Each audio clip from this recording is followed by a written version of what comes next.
बिस्मिल्लाहिर्रहमानिर्रहीम। अस्सलाम वालेकुम everyone, welcome back to biology with Hamza Ramzan. हमारा जो आज का टॉपिक होगा glycolysis, the breakdown of glucose. Glucose को तोड़कर जब पायरुवेट या पायरुविक एसिड बनाया जाता है, साथ एटीपी रिलीज होते हैं, एनएडीएच प्रोड्यूस होते हैं। तो ये पूरे का पूरा जो फिनोमिना होता है, इसमें तकरीबन 10 स्टेप्स होते हैं और हर एक स्टेप के हवाले से अलग अलग एमसीक्यूज पूछे जाते हैं आप लोगों से।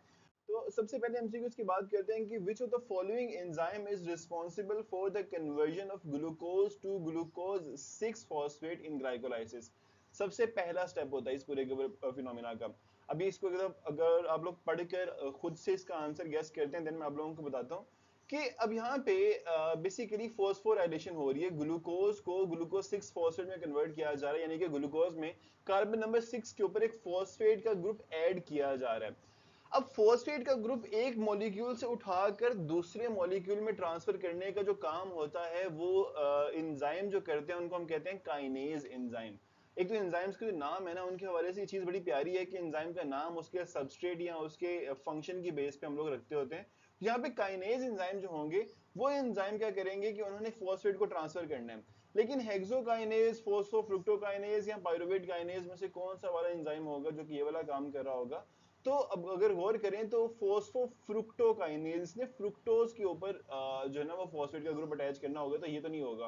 पाइरुवेट काइनेज जो है वो पाइरुवेट से जो फॉस्फेट का ग्रुप है उसे रिमूव करेगा, तो ये वाला एंजाइम भी नहीं होगा। हेक्सोकाइनेज, हेक्सोकाइनेज का मतलब है कि एक ऐसा एंजाइम जो कि 6 कार्बन मॉलिक्यूल के ऊपर एक फॉस्फेट के ग्रुप को ट्रांसफर करेगा। तो वो वाला एंजाइम यहाँ पे क्या काम करता है, वो ग्लूकोज को ग्लूकोज 6 फॉस्फेट में कन्वर्ट करता है। During glycolysis, the molecule fructose 1,6-bisphosphate is split into two 3 carbon isomers. जो ग्लाइकोलाइसिस का प्रेपरेटरी फेज जहां पर एंड होता है, जहां पे फ्रुक्टोज 1,6 बिसफॉस्फेट को काट कर दो मॉलिक्यूल बनाए जाते हैं, दोनों एक दूसरे की आइसोमर्स होते हैं। वो विच एंजाइम कैटालाइजेस दिस रिएक्शन, कौन सा वाला एंजाइम ये वाला काम करता है? हेक्सोकाइनेस के बारे में हम लोगों ने अभी भी बात कर ली कि भाई ये वाला काम तो नहीं करेगा, क्योंकि उसने फॉस्फेट का ग्रुप जो है वो करना है।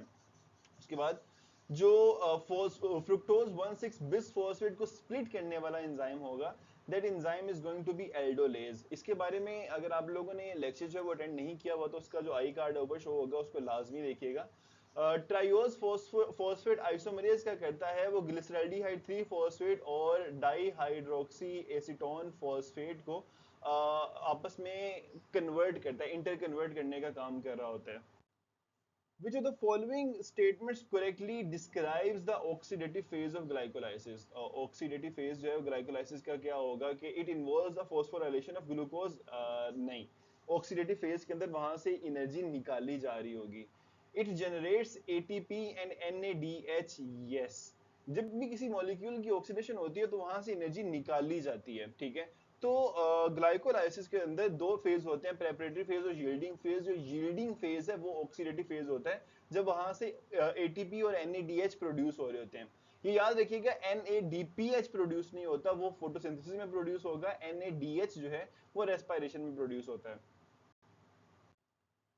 What is the primary function of NAD in glycolysis? Glycolysis के दौरान क्या होता है कि NAD जाता है, जो ग्लिसरल्डिहाइड 3 फॉस्फेट होता है, वहां से एक हाइड्रोजन निकालता है और अपने साथ अटैच करके आगे चला जाता है।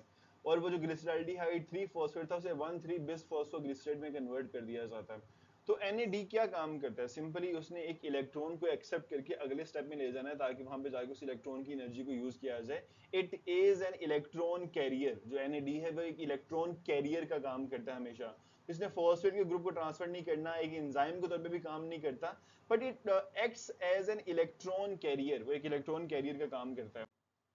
During glycolysis, the conversion of 1,3-bisphosphoglycerate to 3-phosphoglycerate directly results in the formation of which molecule? जब 1,3-bisphosphoglycerate, सपोज कर लें कि 3 कार्बन वाला हमारे पास एक मॉलिक्यूल है, उसके कार्बन नंबर 1 के ऊपर भी एक फॉस्फेट था, कार्बन नंबर 3 के ऊपर भी एक फॉस्फेट था। अब वो है 1,3-bisphosphoglycerate। इसको 3 फॉस्फोग्लिसरेट में कन्वर्ट करना है, यानी कि कार्बन नंबर 1 जो है इसका फॉस्फेट रिमूव करके क्या कहां पे लगाया जाएगा? एडीपी के ऊपर लगाया जाएगा, and it will be converted into ATP. तो जो 1,3-बिस फॉस्फोग्लिसरेट है, जब उसको 3 फॉस्फोग्लिसरेट में कन्वर्ट किया जाता है, कार्बन नंबर 1 के ऊपर से फॉस्फेट ग्रुप को रिमूव किया जाएगा, तो it will result in the formation of a molecule known as ATP. In the glycolytic pathway, which molecule donates a phosphate group to adenosine diphosphate to form ATP in the oxidative phase? तो अभी हम लोगों ने थोड़ी देर पहले पढ़ा था कि जो हमारे पास मॉलिक्यूल प्रोड्यूस होगा एटीपी, एक मॉलिक्यूल से हम फॉस्फेट का ग्रुप निकाल कर एटीपी के ऊपर लगाएंगे, वो एटीपी में कन्वर्ट हो जाएगा। पहले हम लोगों ने बात की कि जो 1,3 बिसफॉस्फोग्लिसरेट है, उससे उसके कार्बन नंबर 1 के ऊपर से हम लोग एक फॉस्फेट का ग्रुप उतारते हैं तो एटीपी प्रोड्यूस होता है। पीछे हमारे पास बचता है 3 फॉस्फोग्लिसरेट। जो 3 फॉस्फोग्लिसरेट है इसको कन्वर्ट किया जाता है 2 फॉस्फोग्लिसरेट के अंदर, 2 PGI के अंदर कन्वर्ट किया जाएगा। वो जो 2 फॉस्फोग्लिसरेट है, it is converted into phosphoenol pyruvate. और फोस्फोइनोल पाइरुवेट जो है यहाँ से जो फॉस्फेट का मॉलिक्यूल होता है इसको रिमूव करके एडीपी के ऊपर लगाया जाता है, देन ये एक एटीपी बनाता है। और ओवरऑल हमारे पास जो पाइरुवेट या पाइरुविक एसिड है वो यहाँ से रिलीज होता है। ये लास्ट स्टेप होता है ग्लाइकोलाइसिस का। तो C is the right answer. Which of the following best describes the role of preparatory phase in glycolysis? Preparatory phase का क्या काम होता है? भाई glycolysis में दो phases होते हैं। पहला phase है preparatory phase, दूसरा है oxidative या yielding phase। preparatory phase के अंदर हम लोग ग्लूकोज को प्रिपेयर करते हैं ताकि उससे हम लोग एनर्जी निकाल सकें। तो इट डायरेक्टली जनरेट्स एटीपी नहीं, इसमें तो एटीपी खर्च होते हैं, 2 एटीपी खर्च होते हैं इसमें। It involves the oxidative decarboxylation of pyruvate नहीं। It prepares glucose for subsequent energy extraction steps. Yes, कि उसने ग्लूकोज को तैयार करना है ताकि आगे आने वाले जो स्टेप्स हैं वहां पे ग्लूकोज से एनर्जी निकाली जा सके। Which enzyme catalyzes the interconversion of dihydroxyacetone phosphate and glyceraldehyde 3-phosphate? अब ये बात याद रखिएगा कि ये दोनों मॉलिक्यूल जो हैं ये 3 कार्बन कंपाउंड्स हैं। ठीक है, 3 कार्बन वाले कंपाउंड्स हैं, ये दोनों एक दूसरे के आइसोमर्स हैं। तो क्या हेक्सोकाइनेज यहाँ पे काम करेगा? नहीं, फॉस्फेट तो यहाँ पे ऐड ही नहीं करना, ये काम ही नहीं करेगा। एल्डोलेज ने तो जो फ्रुक्टोज 1,6 बिसफॉस्फेट था उसको तोड़ना था, वो भी यहाँ पे काम नहीं करेगा। फॉस्फोग्लूकोज आइसोमरेज, अब वो ग्लूकोज आइसोमरेज है, उसने ग्लूकोज को फ्रुक्टोज में कन्वर्ट करना था। इन आइसोमर्स के साथ उसका कोई ताल्लुक नहीं है। लेकिन ट्रायोज, देखिए 3 कार्बन वाले कंपाउंड है ना, तो triose phosphate isomerase that will be the enzyme जो कि इन दोनों की इंटरकन्वर्जन को कंट्रोल करेगा। The formation of pyruvate from phosphoenol pyruvate in glycolysis involves which of the following processes? तो भी हम लोगों ने 2-3 क्वेश्चन पहले पढ़ा था कि फोस्फोइनोल पाइरुवेट जो होता है ये लास्ट मॉलिक्यूल प्रोड्यूस होता है, इसमें से फॉस्फेट का ग्रुप निकाला जाता है तो हमारे पास पाइरुविक एसिड आ जाता है। तो ऑक्सीडेशन ऑफ पाइरुवेट नहीं। ग्लूकोज को जब तोड़ा जाता है तो एटीपी प्रोड्यूस होते हैं, एटीपी की प्रोडक्शन को हम कहते हैं फोस्फोराइलेशन। यहाँ फॉस्फेट ग्रुप का ऐड होना बेसिकली फोस्फोराइलेशन कहलाता है। अब जो हमारे पास अलग अलग लेवल्स या अलग अलग टाइप्स होती हैं फोस्फोराइलेशन की, एक जैसे फोटोफोस्फोराइलेशन है, वो होती है फोटोसिंथेसिस के अंदर। ऑक्सीडेटिव फोस्फोराइलेशन है, वो होती है इलेक्ट्रॉन ट्रांसपोर्ट चेन के अंदर। यहाँ पे ग्लाइकोलाइसिस के अंदर होती है सबस्ट्रेट लेवल फोस्फोराइलेशन। तो यहाँ पे जब फोस्फोइनोल पाइरुवेट को तोड़ा जाएगा ताकि एटीपी बनाया जाए, that will be substrate level phosphorylation. Which of the following molecules is an immediate precursor to pyruvate in the glycolytic pathway? Precursor जो कि उससे पहले आता है, तो पाइरुवेट से बिल्कुल पहले कौन सा मॉलिक्यूल आता है? अभी हमने बात की थी फोस्फोइनोल पाइरुवेट की, तो phosphoenol pyruvate is the answer. During the glycolysis, the energy investment phase involves the consumption of ATP molecules. जब ग्लूकोज को प्रिपेयर किया जा रहा होता है तो हम खुद से एटीपी खर्च करते हैं। कितने एटीपी खर्च किए जाते हैं? 2 एटीपी खर्च होते हैं। जो एनर्जी यील्डिंग फेज होता है उसमें 4 एटीपी बनते हैं। तो इन 2 एटीपीज को हम लोग उन 4 में से माइनस करेंगे तो टोटल हमारे पास वैसे 2 एटीपी बचते हैं जो कि ग्लाइकोलाइसिस में प्रोड्यूस होंगे। लेकिन जो एनर्जी इन्वेस्टमेंट या प्रेपरेटरी फेज होता है उसमें 2 एटीपी ही खर्च होते हैं। इन glycolysis which step involves the reduction of NAD to NADH? जब भी ग्लिसरॉल्डिहाइड 3 फॉस्फेट के ऊपर हमने एक और फॉस्फेट लगाकर उसको 1,3 बिसफॉस्फोग्लिसरेट में कन्वर्ट करना है तो कार्बन नंबर 1 के ऊपर फॉस्फेट को लगाया जाना है। अब कार्बन नंबर 1 के ऊपर फॉस्फेट को लगाने के लिए वहां से एक हाइड्रोजन निकालना भी पड़ता है। तो वो वाले टाइम पे वो जो हाइड्रोजन निकाला जाता है वो NAD पॉजिटिव के साथ अटैच होता है तो NADH बनता है। तो conversion of glucose to glucose 6 phosphate नहीं, conversion of fructose 1,6 bis phosphate to ग्लिसरैल्डिहाइड 3 phosphate भी नहीं होगा। ऑक्सीडेशन ऑफ ग्लिसरैल्डिहाइड 3 फॉस्फेट, अब यहाँ पे देखें ऑक्सीडेशन हो रही है ग्लिसरैल्डिहाइड 3 फॉस्फेट की, उसमें से हाइड्रोजन रिमूव हो रहा है। ऑक्सीडेशन का मतलब ये तो होता है ना कि हाइड्रोजन या इलेक्ट्रॉन रिमूव हो, ठीक है, या ऑक्सीजन ऐड हो, तो इसकी ऑक्सीडेशन हो रही है, हाइड्रोजन रिमूव हो रहा है और ये 1,3 बिस फॉस्फोग्लिसरेट में कन्वर्ट होगा। That is your right answer. The removal of water from 2-phosphoglycerate during glycolysis leads to the formation of which molecule? तो जैसे मैंने आप लोगों को पहले बताया था कि हमारे पास 1,3 बिस फॉस्फोग्लिसरेट बनता है। अभी जो हम लोगों ने रिएक्शन पढ़ा था उसके नतीजे में 1,3 बिस फॉस्फोग्लिसरेट जो प्रोड्यूस होगा। 1,3 बिस फॉस्फोग्लिसरेट को 3 फॉस्फोग्लिसरेट के अंदर कन्वर्ट किया जाएगा। 3 फॉस्फोग्लिसरेट आगे कन्वर्ट होगा 2 फॉस्फोग्लिसरेट में, ये म्यूटेज एंजाइम होगा जो कि ये वाला काम करेगा, उसके कार्बन नंबर 3 से कार्बन नंबर 2 के ऊपर ये वाला जो फॉस्फेट ग्रुप है उसे ट्रांसफर करेगा। अब 2 फॉस्फोग्लिसरेट जो है इसके अंदर से वाटर का मॉलिक्यूल जब निकाला जाता है, इसमें से पानी निकाल दिया जाए तो ये कन्वर्ट होता है फॉस्फो इनोल पायरोवेट के अंदर। अब यहाँ पे ये लास्ट मॉलिक्यूल है, इस मॉलिक्यूल में से जब हम फॉस्फेट ग्रुप निकालेंगे तो हमें पायरोवेट मिल जाएगा।